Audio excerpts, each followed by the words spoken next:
Hey, what's up, champions, and welcome to Growth Mode. This podcast is for the business owner who set out to create a business but ended up creating a job for themselves. I'm your host, Donnie Boivin, and I've spent over 20 years in the straight commission sales game. I broke a lot of shit and sold millions of dollars along the way, trying to figure out how to get better at selling and grow a business. Hanging out with me is my buddy Kevin Snow, a sales and automation tactician and genius in the game of sales. We partnered up to change how the world does business development. So on this show, we're going to talk about funny tips, anecdotes with a whole lot of no bullshit as we debate how to be a badass in the business development game. So Kevin, what the fuck are we talking about today? Hey everyone. So today we're going to talk about something that happens to every small business at some point in its development, and that is their inability to stay consistent at business development and keep new prospects coming into the pipeline faster than prospects are leaving the pipeline.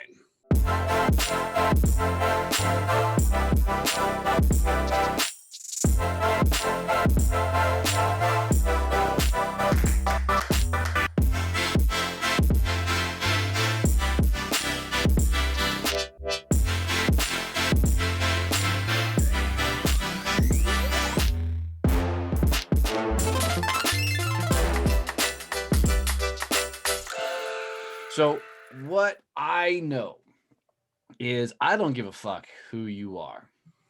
At some point in building your business, you get really good at doing the business reach out, you're doing the business development, you're doing the sales shit, and then you land some deals.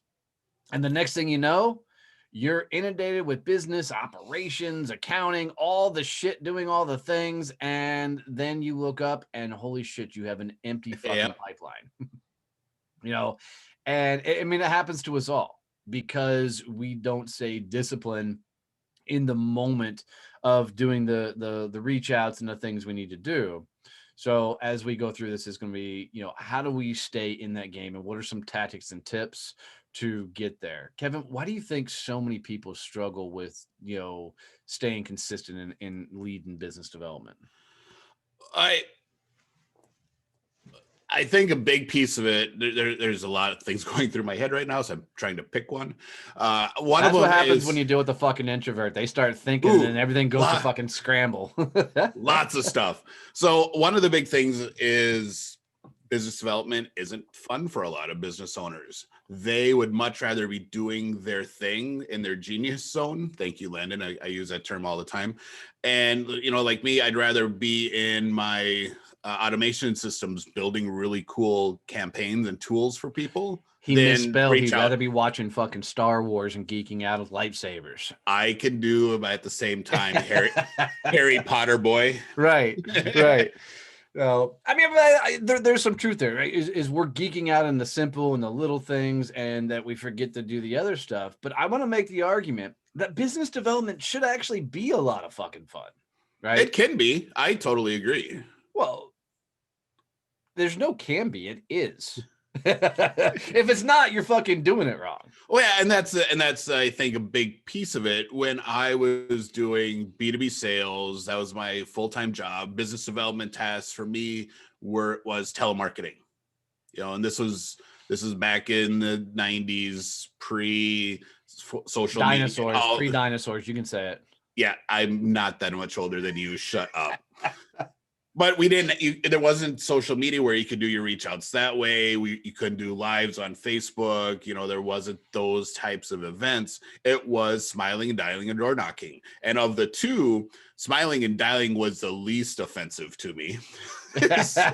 So you didn't really have the people at that point. Well, the whole idea of like walking through a business and walking into random people and talking to them was like, oh yeah, not a chance in hell.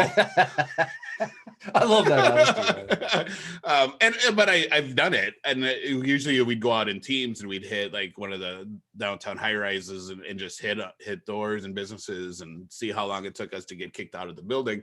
But it sucked. If I could find something else to do other than getting on the phone and just dialing and saying, hi, this is Kevin from Nextel, how blah, blah, blah, blah, blah, I would do it. See, And I think that's a lot of the problem. When people think of business development, they think of it in the cold, traditional style of sales. I mean, you and I both grew up in the same sales type of game that, this was back before, the internet was really a big thing, especially social media, right? So there We wasn't still got the faxes, the right, sales faxes coming in. Buy this stuff. right. When I first got into commercial printing, there was no, hey, this is who you need to call. This is who your targets are. This was go sell printing. And, I was a young kid in my 20s going, how the fuck do you do this? And I didn't know what a cold call was. I didn't know you could go walk into, businesses. So I had to start figuring things out. And for me, I was always such a people person, my mom had been a receptionist for years at this point. So for me, the idea of walking up and talking to a receptionist, that was fucking cake. Because I could walk up and just pretend every receptionist was my mom and I could get into some great conversations. And I know, that environment, that if you can make that receptionist, don't interrupt her day, and go have a real conversation, be very upfront, tell them why you're there, and accept what they tell you as the next steps, but come back and keep coming back. So I could wrap my head around that process. But for me, that wasn't fast enough to grow a business, to do the walk-in. So now I'm in this business development game where I had to learn how to do the calls and things. So I want to address the calling side of the lead generation because there's a way to make that fun as hell. And I think people should. So if you're in the game where you've got to do a lot of smile and dialing, pick up the phone and call people. If you're sitting in your office, you're sitting anywhere by your fucking self doing that. Oh God, no. Yeah, you're going to be hating life. You need to sit down and find a phone buddy, kind of like a Thunder buddy, but a phone buddy. And literally do this whole thing where you both, and like even in this day and age, if you have somebody, let's clarify it this way: you shouldn't do business development alone. Period. Ever. Right? You should partner up with somebody, even if you kick up Zoom and you're doing dials, you're doing reach outs. I don't care what it is. Find somebody that you can make fun of each other as you do the shit. So it's the funnest way. Go ahead. This brought up just a memory that's like one of my favorite memories. On one of the sales team I was on, I was working for an independent wireless distributor. Me and this other guy were like the top guys in the city for all the distributors, and we were having a team event the afternoon. We're going out on the boat, out on one of the local lakes. We're going to be drinking with the team. So we're like, we're going to do a telemarketing blitz this morning, you and me. And we brought in a 12-pack of beer. So we started drinking at 9 a.m. in our cubes, and they're right across from each other. And we had a contest. It was like, who can set the most new appointments? And we drank and telemarketed for like 3 hours. I set 10 appointments. He set 12. And we got to the meeting. Like, what'd you guys do this morning? Because no one else was in the office. Because it's a fun day. It's like, yeah, we set 22 appointments and drank a 12-pack of beer. What did you all do? Dude, the first cold calling I ever did, I was so scared shitless to pick up the phone and make cold calls. I took a bottle of Captain Morgan and set that on a fucking table in front of me. And I drank 2 or 3 shots just to get, that liquid courage going. Yep. And I started dialing. That's how I taught myself, was with a bottle. And dude, I got pretty fucking hammered that first time. So we've now established for people who hate to do prospecting that you need to be drunk doing it. So let's talk about some other options to help them do this other than getting off the wagon. Yeah. But going back to this whole buddy system idea, I mean, here's the ideal thing. And I learned this working with a bunch of sales managers. And then I started applying it with the salespeople that reported to me, was you need to create a system of you go, I go. And here's what I mean. So imagine you have a buddy, another business owner, and you two can sit down, crank open Zoom, and can see each other. And whether you're doing reach outs on LinkedIn, whether you're doing, or Facebook, wherever, or you're doing calls, you need to do the I go, you go system. And what that is you have an agreement up front that, you're going to do the reach out. The other person's going to shut the hell up while you do it. And, they have 2 rules. One, they got to bust your chops when you fuck it all up. And two, they got to give you real advice to how to get better. So imagine you're sitting across from somebody and you start doing a phone call and you just completely blow it, right? Like you just bomb this thing. Your person you're calling with should laugh their fucking ass off at you and go, dude, that was the dumbest thing I've ever heard come out of your mouth. And the reason being is you've got to break that fucking tension. It's not about being a dick, right? It's not about being rude and crude. It's about laughing at the fucking moment so you can learn to laugh at yourself when you do dumb things. And then they can go, if you would have said it like this, it would have been better. And here's why this works so well, because they're fixing to turn around and make a fucking call, and you get to do this shit right back to them and bust their chops. And this works whether you're doing, reach outs on LinkedIn, because while you're on LinkedIn and the other platforms, you're going to be getting stupid messages back from people, trying to sell you shit and everything else. It allows you to get in a rhythm, and things are just easier when you do it with somebody else. Even if you guys are not doing the busting each other's chops game, you're just scheduling a time where you two can go and do the business development together. You're going to find so much more rhythm and so much more success because you've got accountability of somebody else sitting there. And I love finding somebody who's not in your industry at all. I mean, I don't mind if you find somebody that's in your company, if if you're in a sales role and you want to partner up with them, but finding somebody that is more of a buddy makes this so much easier because it creates just so much more of a lax environment. And it's been healthy for me over the years of figuring out how to get better at sales because you're helping each other out. So you used a term a little bit ago that I want to touch on: schedule a time. And I think that's really key as well, because if you don't have it on your calendar that you're going to be doing this business development task, whatever it is, reach outs, phone calls, door knocking. And I completely agree. Door knocking is a complete waste of time because it takes you too long to make the same amount of connections. You're never going to get done because someone's going to grab that time. Yep. And you're going to fill it with something else. And I think it's also important to understand when you're at your best for whatever type of reach out you're going to do. Jumping on the phone at 8 o'clock for me in the morning, while that may be the best time to catch CEOs because they're just coming into the office and they haven't jumped into their day yet, does not work for me because I am not a morning person. No, he's a fucking zombie. I need right after lunch is great for me. But yeah, right away in the morning, not a chance. So you have to understand your rhythms and when you're at your best and schedule those tasks appropriately. In the morning, it's email follow-up and that type of stuff for me, totally cool.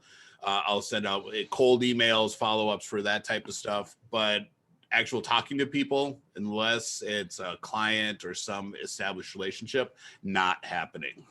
Yeah, no, I love that. I mean, because I am the morning person, so I know for me that my business development's got to be done first thing. Yep. Because if I don't, then the day is going to happen. And then I'm going to be, it's not going to get done because I'm not going to come back to it. So to Kevin's point, you should always do business development when you are at your best. It just makes things a lot more easy to get done in that moment. So is social media business development? Yeah, absolutely. As long as you're not TikTok bending. I don't know what TikTok bending is, but don't do that either. As long as you're not TikTok binging, and what I mean is, I tell people all the time that a majority of my business comes off of Facebook, and people are like, "Oh, I don't Facebook." I'm like, "Why not?" And it blows me away when they say it because of how much revenue we do off of Facebook. But you got to understand, my Facebook is business. I don't social to social. My social is business. Every portion of it is. Every platform is a business platform for me, even the TikTok. Doesn't mean that I can't get sucked into TikTok videos and be laughing and joking and sending them off to people and stuff. But,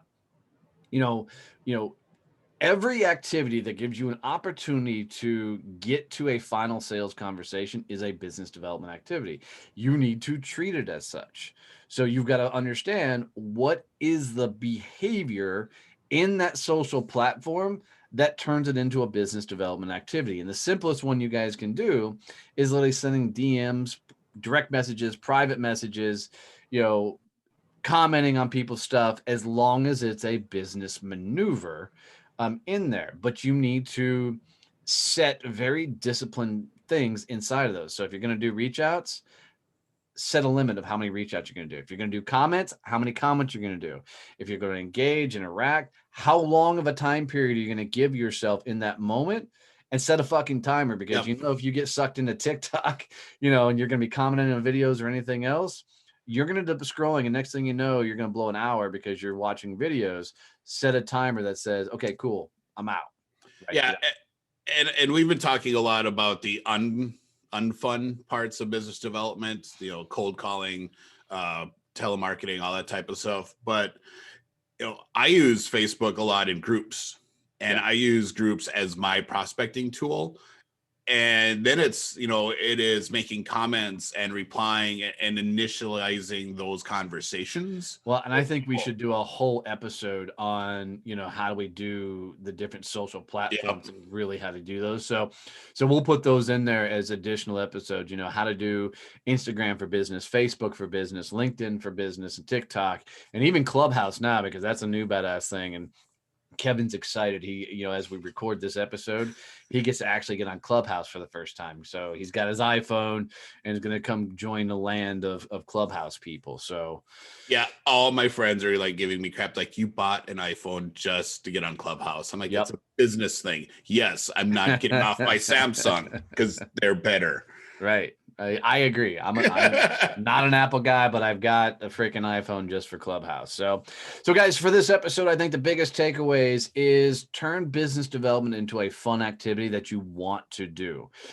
Get creative and partner up with people. Find a buddy system and do the activities that you actually enjoy. Just make sure they're getting you to an actual sales call, so you can go have real fun conversations and enjoy the process. Sales is meant to be fun, and both people should walk away from sales interactions really enjoying that moment. So I think that's where you need to spend some time. So as always, guys, if you got any value out of this episode, you know, one tip or tactic that would work in your world, do me a favor and teach somebody else how to subscribe to the show. Wherever they listen to podcasts, teach them how to subscribe. Rating and reviews are a beautiful thing, but subscriptions mean everything for us, guys. We truly appreciate it.